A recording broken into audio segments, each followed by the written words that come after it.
Car आप देख रहे हैं इंडिया वॉइस और मैं हूं आपके साथ श्रुति अंगद। देवभूमि समाचार में आप सभी का स्वागत है। देवभूमि समाचार की करते हैं शुरुआत। खबर देहरादून से है, जहां मुख्यमंत्री पुष्कर सिंह धामी ने उत्तराखंड राज्य में संचालित सभी अवैध मदरसों में बाहरी राज्यों के बच्चों को पढ़ने की और अवैध तरीके से चलने वाले मदरसों पर जांच के आदेश जारी किए हैं, जिसको लेकर उत्तराखंड बाल आयोग की अध्यक्ष गीता खन्ना ने सीएम धामी का आभार जताया। उन्होंने कहा कि राज्य में शिक्षा को समान तरीके से संचालित करना और सभी बच्चों को संस्कृति धर्म की शिक्षा देना अनिवार्य है। वहीं एक राष्ट्र में अलग तरीके से शिक्षा देना गलत है। इस तरीके से राज्य में संचालित सभी मदरसों का सत्यापन और जांच होना जरूरी है, क्योंकि बच्चे देश के भविष्य हैं। उनके भविष्य के साथ किसी भी प्रकार का कोई समझौता नहीं होना चाहिए। आयोग को बहुत ही खुशी है कि सरकार ने एक कॉम्प्रिहेंसिव प्लान बनाया है कि मदरसों की जांच भी करी जाए, ज़मीन की जांच करी जाए, बच्चे कहाँ से आ रहे। और फिर सबसे बड़ा मुद्दा था कि रजिस्टर नहीं करते, तो अपने ही लिए बनाए गए सिस्टम में अगर मदरसे, जो कि मदरसा बोर्ड उन्हीं के लिए बनाया गया एक सिस्टम है, और उसमें वो विश्वास नहीं रखते हैं, या अधिकतर मदरसे जहाँ जहाँ हम गए वो उस बोर्ड के साथ हमें अधिकृत नहीं मिले।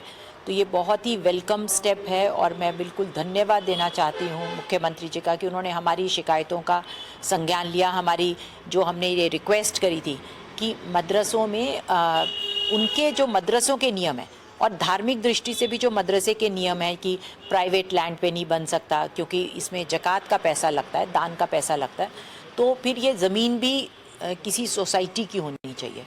तो ज़्यादातर मदरसे जो थे वो किसी एक व्यक्ति विशेष के नाम पे ज़मीन थी और वहाँ पर फिर दान के पैसों से और बाहर के बच्चे, तो ये भी एक बहुत बड़ा चिंता का विषय था कि ये बच्चे कहाँ से आ रहे हैं, क्योंकि ये मैं बाल तस्करी से भी इसको हमें लग रहा था कि कहीं ये इसका बाल तस्करी से। हालांकि जब हमने बच्चों के एसएसपी के द्वारा सत्यापन का वो करा तो पेरेंट्स खड़े हो गए, मतलब उन्होंने वो दिखा दिए ना कि साहब पेरेंट्स ने हमें चिट्ठियाँ दे रखी हैं, लेकिन एक जब पूरी गहन जांच होगी तो सब सत्य सामने आएंगे और इस धर्म विशेष के बच्चों को भी एक सुंदर और अच्छी एजुकेशन का मौका मिलना चाहिए। आयोग का सबसे बड़ा जो इसमें इंटरेस्ट था वो ये था कि आरटीई एक्ट में मदरसों का कोई स्थान नहीं है, तो क्यों हम एक अलग पैरेलल व्यवस्था एक धर्म विशेष के बच्चों के लिए करें। सब बच्चे भारत के बच्चे हैं, सब बच्चे भारतीय बच्चे हैं, सबका एक जैसा पाठ्यक्रम और एक जैसी शिक्षा होनी चाहिए। वहीं चार धाम यात्रा को लेकर बड़ी खबर सामने आ रही है। चार धाम यात्रा को सुव्यवस्थित बनाने के आदेश दिए गए। नए साल में होगा चार धाम यात्रा प्राधिकरण का गठन। चार धाम यात्रा प्राधिकरण की सभी प्रक्रिया 30 जनवरी तक पूरी हो जाएगी।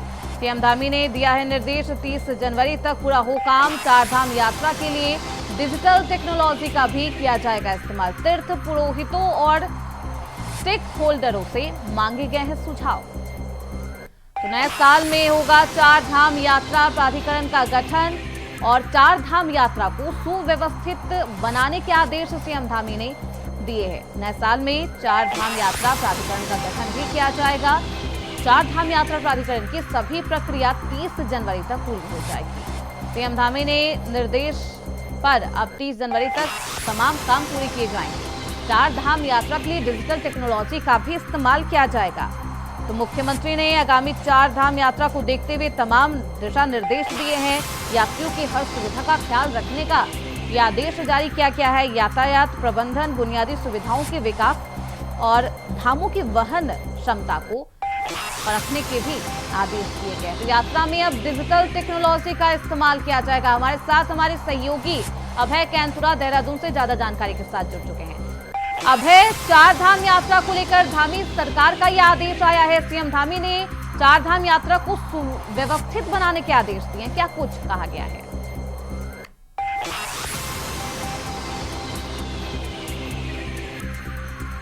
आने वाले दिनों में राज्य के लिए हो या फिर सरकार की तरफ से लगातार प्रयास किए जा रहे हैं कि जो जनता है उसकी स्थिति मजबूत हो सके, उसके आर्थिक स्थिति को मजबूत करने की दिशा में सरकार निर्णय ले रही है। और उत्तराखंड के लिए कहा जा सकता है कि जो आर्थिकी से जुड़ी जो महत्वपूर्ण जो सबसे बड़ी जरूरी चीज है वो है चारधाम यात्रा का व्यवस्थित होना। चारधाम यात्रा को सुव्यवस्थित करने के लिए, बेहतर प्रबंध करने के लिए राज्य सरकार की तरफ से यात्रा प्राधिकरण के गठन करने की बात यहाँ पर कही गई थी और अब सरकार ने उसके लिए पूरी तरीके से डेडलाइन यहाँ पर घोषित कर दी है कि 30 जनवरी 2025 तक राज्य में चारधाम यात्रा प्रबंधन का गठन यहाँ पर कर लिया जाएगा, ताकि जो चारधाम यात्रा अगले वर्ष शुरू होनी है उसको लेकर पहले से ही यहाँ पर तैयारी शुरू कर दी जाए, ताकि यात्रा में जो प्रबंध व्यवस्थाएं होनी है वो सही तरीके से यहाँ पर हो सके, अधिकारियों की जिम्मेदारी तय हो सके। खासतौर पर जो श्रद्धालु यहाँ पर आ रहे हैं, लाखों की संख्या में जो श्रद्धालु यहाँ पर पहुँचते हैं, उनको बेहतर सुविधाएं यहाँ पर मिल सके, ताकि उनकी यात्रा सुगम और सरल यहाँ पर बन सके। उत्तराखंड की नई पहचान यहाँ पर बन सके कि जो श्रद्धालु यहाँ से आए वो आतिथ्य देव के साथ साथ जो सुखद यात्रा का जो संदेश है वो अपने साथ लेकर जाएं, ताकि पूरे विश्व के पटल पर उत्तराखंड की चारधाम यात्रा का नया मानचित्र, नई जो उत्तराखंड राज्य है उसकी नई छवि लेकर सभी लोग यहाँ से जा सके।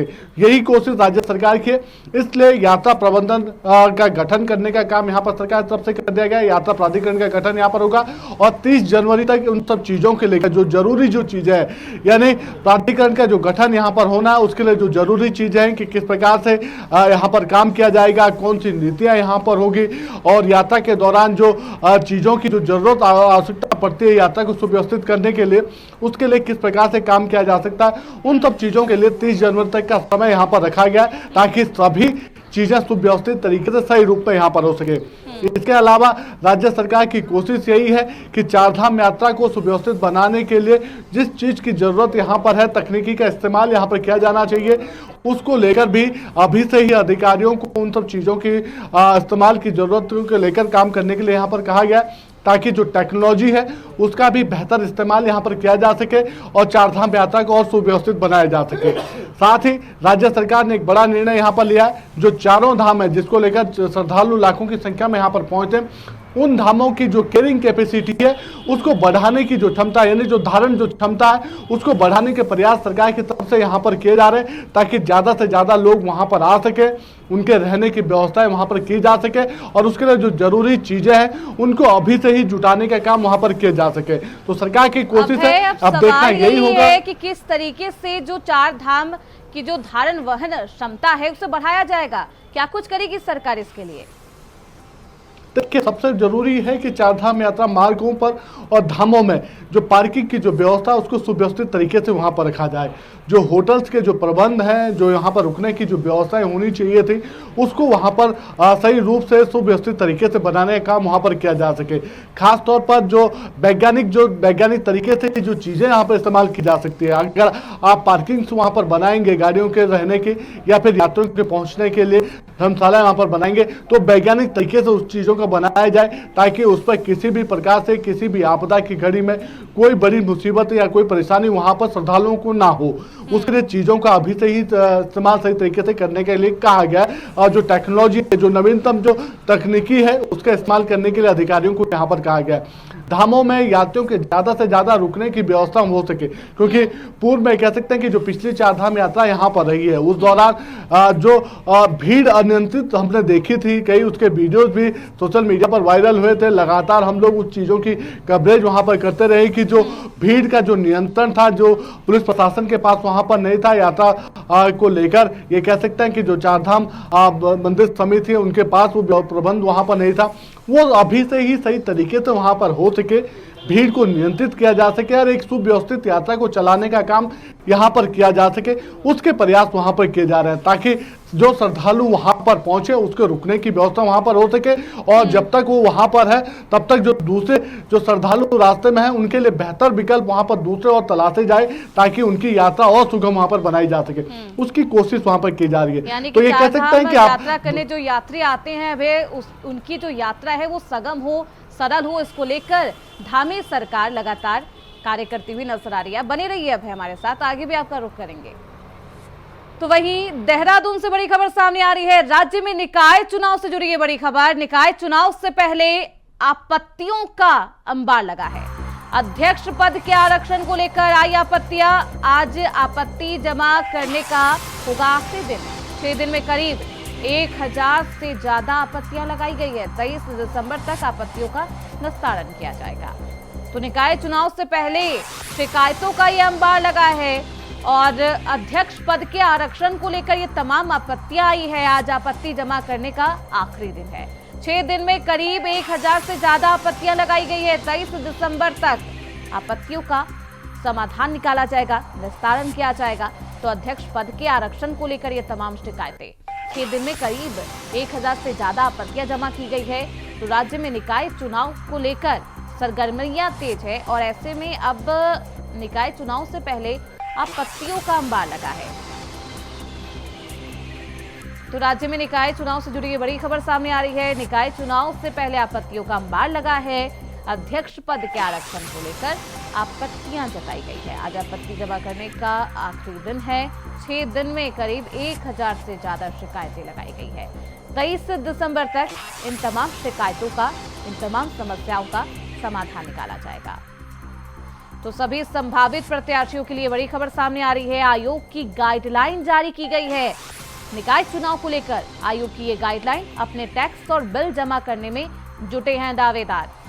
तो आयोग ने ये गाइडलाइन जारी की है। सभी प्रत्याशी अपनी अपनी दावेदारी पुख्ता करने में जुटे हैं। आरक्षण को लेकर सियासी पारा अभी भी हाई है और लगातार आपत्तियों का जो अंबार है वो लगाया जा रहा है। निकाय चुनाव को लेकर बीजेपी में घमासान है। कहीं दावेदारों की होड़ है तो कहीं प्रत्याशी चयन पर प्रक्रिया पर ही सवाल उठाए जा रहे हैं। हमारे साथ हमारे सहयोगी अभय लगातार बने हुए हैं। अभय, सबसे अहम सवाल ये कि राज्य में निकाय चुनाव को एक तरफ सरगर्मियां उनको लेकर तेज है, वहीं दूसरी तरफ आप देखिए निकाय चुनाव से पहले आपत्तियों का भी अंबार लगा है। देखिए, पूरे प्रदेश में इस समय निकाय चुनाव को लेकर जो सरगर्मियां वो काफी तेज यहां पर हो चुकी है। राजनीतिक दल अपनी चुनावी तैयारियों में जुटे नजर आ रहे हैं। आयोग की तरफ से चुनाव को शांतिपूर्ण तरीके से संपन्न कराने के प्रयास यहां पर किए जा रहे हैं। उसके लिए जो जरूरी जो चीजें हैं, अधिकारियों की जो जिम्मेदारी है, चाहे आप जिलों में रिटर्निंग ऑफिसर की हो या जो व्यय परीक्षक हैं उनकी जिम्मेदारियां हो या पर्यवेक्षक की जिम्मेदारियां हो, उन सभी को तय करने का काम यहाँ पर किया जा रहा है ताकि चुनाव को शांतिपूर्ण तरीके से समय रहते हुए संपन्न कराया जाए। जैसे ही तिथियों का ऐलान यहाँ पर होगा तो ये सभी व्यवस्थाएं वापस पटरी पर लौटती हुई नजर आएंगे और अपना अपना काम सभी अधिकारी करते हुए नजर आएंगे। लेकिन अभी भी ये कह सकते हैं कि जो आयोग के सामने सबसे बड़ी चुनौती है वो आपत्तियों को लेकर है, क्योंकि निकाय चुनाव को लेकर जो आरक्षण जारी किया गया, ओबीसी का जो आरक्षण जारी हुआ, उस आरक्षण को लेकर नगर पालिका और नगर पंचायत दोनों ही जगहों पर सबसे ज्यादा आपत्तियां यहाँ पर देखने को मिल रही है। मेयर पद को लेकर अभी तक कोई भी आपत्ति यहाँ पर दाखिल नहीं हुई है, लेकिन नगर पालिकाओं में अध्यक्ष और नगर पंचायतों में अध्यक्ष पद को लेकर जो आपत्तियां हैं उनकी संख्या 1000 से ज्यादा पार यहाँ पर हो चुकी है। ये पहला अवसर राज्य में ऐसा है जब अध्यक्ष और अध्यक्ष पद को लेकर 1000 से ज्यादा आपत्तियां अभी तक आ चुकी है। ये पिछले सिर्फ 6 दिन का रिकॉर्ड यहाँ पर है। अभी भी अगले ये कह सकते हैं कि कुछ घंटे, यानी आज आखिरी दिन है, कुछ घंटे और यहाँ पर हैं जब आपत्तियों को लगाने का काम यहाँ पर हो रहा है और अभी भी आपत्तियों का आने का सिलसिला यहाँ पर जारी है। अगर सबसे ज्यादा बात अगर हम आपत्तियों की करते हैं तो हरिद्वार जनपद के भीतर जो नवनिर्वाचित जो नगर पंचायत है ढंढेरा, वहां पर अध्यक्ष पद को लेकर सबसे ज्यादा आपत्तियां यहाँ पर आई है। 300 से ज्यादा आपत्तियां सिर्फ अध्यक्ष पद को लेकर अकेले नगर पंचायत ढंढेरा में आई है और ये सब आपत्तियां कह सकते हैं कि वहां पर जो आरक्षण जो जारी किया गया अध्यक्ष पद को लेकर, उसको लेकर आपत्तियां आई है। वजह क्या है इन आपत्तियों का? अध्यक्ष पद को लेकर सबसे ज्यादा आपत्ति क्यों आ रही है? क्या कुछ खास वजह? देखिए, सबसे ज्यादा आपत्ति इस वजह से यहाँ पर आ रही है कि जो मानक या जो नियम है उन नियमों के विपरीत आरक्षण यहाँ पर लागू करने की बात कही गई है। जिस प्रकार से ये कह सकते हैं कि निकाय चुनावों में आरक्षण का जो फॉर्मूला जो होता है, उस फॉर्मूले में कहा जाता है कि जो आपकी कुल जनसंख्या है, कुल जनसंख्या में अगर 10% जनसंख्या किसी विशेष जाति वर्ग की है तो वहां पर उस आरक्षित वर्ग को यहाँ पर रखा जाना चाहिए था, लेकिन ऐसा यहाँ पर नहीं किया गया। यानी 10% से कम होने की स्थिति में भी वहां पर आरक्षण लागू कर दिया गया, जिसको लेकर कई लोग ऐसे में आज आपत्तियों को जमा करने का आखिरी दिन है। देखना बेहद दिलचस्प होगा कि संख्या में कितनी बढ़ोतरी होती है। बहुत शुक्रिया अभय आपका इन तमाम जानकारियों के लिए। फिलहाल रुकेंगे छोटे से ब्रेक के लिए, फौरन लौटेंगे। ब्रेक के बाद एक बार फिर से आप सभी का स्वागत है देवभूमि समाचार में। खबरों में बढ़ते हैं आगे। प्रयागराज कुंभ की उल्टी गिनती शुरू हो गई है।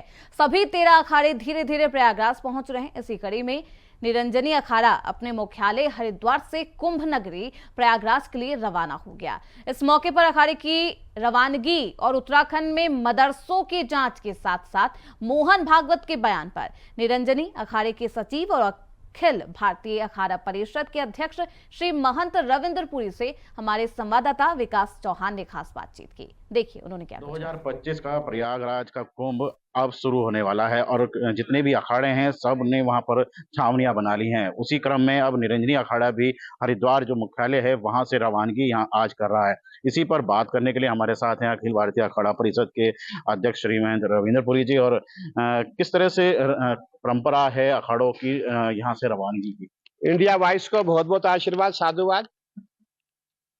आज हमारा निरंजनी अखाड़ा प्रयागराज के लिए जा रहा है। जितने हमारे संत महात्मा है सभी के झोले बंध गए हैं। जो भी झोला ठेला इनके साथ है वो सब साथ ही जाएगा, ट्रेन में जाएंगे, कल प्रयागराज पहुंच जाएंगे। ये मेला है, मेला ठेला, मेले में ठेला साथ होता है। गुरु जी, और आज रवानगी है तो किस तरह से क्या क्या आज यहाँ पर किया गया है, किस तरह से? देखिए आज हमारे जो देवता है वो सुबह यहाँ से निकल चुके हैं। हमारे यहाँ जमात कहा जाता है और जमात अब निकलने वाली है जो ट्रेन से प्रयागराज पहुंचेगी। और यही प्रयास किया जा रहा है जितने संत महात्मा है सभी महाकुंभ का हिस्सा बने और गंगा जी में गोता लगाए। वहाँ गंगा जी भी है, यमुना जी भी और माँ सरस्वती भी है, उसमें स्नान करें और पुण्य के जो है भागी बने। गुरु जी, अब यहाँ से रवानगी के बाद जब पूरा अखाड़ा वहाँ पहुंचेगा उसके बाद की गतिविधियां और उसके बाद की किस तरह से रहने वाली हैं? देखिए इस समय हमारा अखाड़ा जब यहाँ से प्रयागराज पहुंचेगा और हमारा मेला क्षेत्र है, मेला क्षेत्र में हमारा जो धर्म ध्वजा है उसको फहराया जाएगा।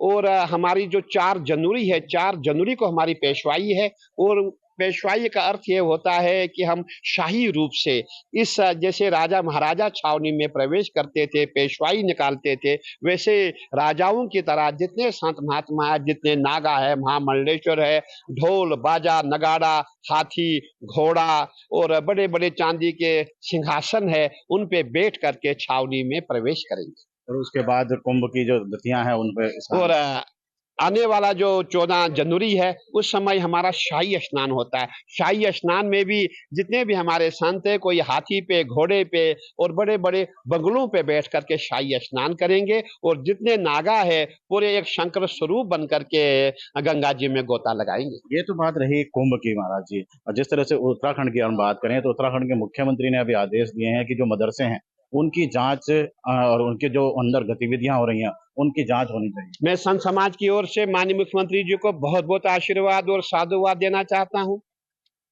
मैं यही कहूंगा, यत्र योगेश्वरा कृष्णो यत्र पार्थो धनुर्धरा तत्र श्री विजयो भूतिर ध्रुवा नितिर्मतिर्मम। जहां हमारे माननीय प्रधानमंत्री जी है और हमारे उत्तराखंड के माननीय मुख्यमंत्री जी है, जहां ये दोनों है वहां सब संभव है और संभव भी संभव हो जाएगा। क्योंकि हमारे माननीय मुख्यमंत्री जी ऐसा कार्य कर रहे हैं, ना भूतो ना भविष्यति। हमने कभी भी अपने मुख्यमंत्री जी को सीएम हाउस में बैठे नहीं देखा। पूरे उत्तराखंड में कहाँ क्या हो रहा है, कहाँ क्या नहीं हो रहा है, कैसे हो रहा है, उनकी पूरी निगाह में है। और उन्होंने जिसके ये जो जांच के लिए आदेश दिया है इसके लिए हम सब उनको आशीर्वाद देना चाहेंगे और ये भी कहना चाहेंगे कि बहुत जल्दी ये कार्य हो ताकि हमारे उत्तराखंड में जितना लव जहाज है, हमारा जितना भी थूक जहाज है, लैंड जहाज है, ये समाप्त हो जाए। थे अखिल भारतीय अखाड़ा परिषद अध्यक्ष श्री महेंद्र रविंद्रपुरी जो बता रहे थे कि किस तरह से जो आज रवानगी होगी अखाड़े की कुंभ के लिए और अन्य जो विषय हैं उन पर हमसे उन्होंने बात की है। विकास चौहान, इंडिया वाइस, हरिद्वार। तो वहीं दून अस्पताल मेडिकल कॉलेज तो बन गया है, लेकिन यहाँ की व्यवस्था सुधरने के बजाय अब बद से बदतर होती जा रही है। दून अस्पताल में इलाज करने के नाम पर नए डॉक्टरों से एक्सपेरिमेंट कराए जा रहे हैं। तमाम शिकायतों के बाद भी हालात सुधरने के बजाय बिगड़ते ही जा रहे हैं। दरअसल बीते दिन 50 वर्षीय विजेंद्र नाम के एक व्यक्ति को हृदय संबंधित तकलीफ होने के चलते दून अस्पताल लाया गया, जहां डॉक्टरों ने उसका इलाज करना तो दूर, उसे एम्बुलेंस से उतरने तक नहीं दिया। यह हालत तब है जब राज्य के सबसे बड़े सरकारी अस्पताल में शुमार दून की पीजीआई चंडीगढ़ और एम्स दिल्ली जैसे अस्पतालों से तुलना की जाती है। हालांकि इस पूरे मामले को लेकर दून मेडिकल कॉलेज अस्पताल के डीएमएस बेहतर कम्युनिकेशन का तालमेल न होना बता रहे हैं। की कमी है यहाँ पर। जैसे जो एम्बुलेंस वाला मरीज जो बताया गया है वो पीआरओ के कहने पर भी और ईएमओ के कहने पर भी मरीज को अंदर नहीं लाए और अपने आप आईसीयू चले गए, जहाँ उन्हें कोई बेड नहीं दिखा तो फिर वो दूसरे अस्पताल ले गए या घर ले गए। इसमें तो ये बात हुई है। तो जहाँ तक है कि लोग अपने आप ही चीज़ों को अपने हाथ में लेने की कोशिश करते हैं। तरीका ये होता है कि मरीज को लाके ईएमओ के पास दिखाना होता है। ईएमओ वहाँ से सारी व्यवस्थाएं करते हैं कि किस विभाग में मरीज जाएगा, किस डॉक्टर के अंदर भर्ती हो। राजधानी देहरादून का सबसे बड़ा अस्पताल दून हॉस्पिटल लगातार सवालों के घेरे में रहता है। लगातार आरोप कहीं ना कहीं दून हॉस्पिटल पर लगते रहते हैं। वहीं देखिएगा कि आज जिस तरीके से कहा जाए कि दून हॉस्पिटल की जो तुलना है वो एम्स और बड़े हॉस्पिटलों से की जाती है, लेकिन हालात जो है बद से बदतर नज़र आ रहे हैं। क्योंकि देखिएगा कि हाल ही में एक 50 वर्षीय व्यक्ति हॉस्पिटल पहुँचते हैं और उसको एम्बुलेंस से तक नहीं उतरने दिया, तो कहीं ना कहीं एक सवाल खड़ा दून अस्पताल पर करता है। और जिस से देखा जाए कि जब उस व्यक्ति की मौत हो जाती है तो कहीं ना कहीं उसके बाद जो आरोप हैं, जो उनके परिजन हैं, उन्होंने सीधा सीधा आरोप अस्पताल पर लगाया है कि जो अस्पताल के डॉक्टर हैं उन्होंने गाड़ी से मरीज को उतरने तक नहीं दिया, बल्कि उसका इलाज तक नहीं किया। और देखिएगा कि लगातार इस तरह के जो सवाल हैं वो दून हॉस्पिटल पर उठते हुए नजर आते हैं। लेकिन अब देखने वाली बात होगी कि क्या उस व्यक्ति का जो इलाज नहीं किया है जिसके कारण ये मौत हुई है, तो उसके बाद जो जांच एक कमेटी बनाई जाएगी और उस कमेटी क्या करती है ये देखने वाली बात होगी। लेकिन मैं देखिएगा कि अब अस्पताल प्रशासन भी कहीं ना कहीं पल्ला झाड़ता हुआ नजर आ रहा है। और जो सीएमएस हैं अनुराग अग्रवाल, उन्होंने साफ तौर पे कहा है कि ये एक तालमेल की कमी है जिसके कारण इस तरह की दिक्कतें अस्पताल में देखने को मिलती हैं। लेकिन एक बड़ा सवाल ये भी यहाँ पर खड़ा होता है कि जब तालमेल की कमी है तो आखिर सीएमएस वहाँ पर क्या कर रहे हैं? वो तालमेल क्यों नहीं डॉक्टरों के साथ बिठाते कि ताकि जो मरीज वहाँ पर आए? क्योंकि दोनों हॉस्पिटल एक ऐसा अस्पताल है कि जहां पर दूर दूर से जो मरीज हैं वो आते हैं, क्योंकि जो गरीब लोग हैं उनको जो एक सहारा है वो कहीं ना कहीं दून हॉस्पिटल का है। लेकिन उसके बावजूद भी मरीजों को उसका सहारा नहीं मिल पाता है और इस तरीके से उनकी मौत हो जाती है। तो कहीं ना कहीं इसको देखते हुए लगता है कि देहरादून के जो दून हॉस्पिटल है उसके हालात बद से बदतर होते हुए नजर आ रहे हैं। India voice, Dhanraj Garg, Dehradun. फिलहाल इसी के साथ देवभूमि समाचार में बस इतना ही। देखते रहिए इंडिया वॉइस।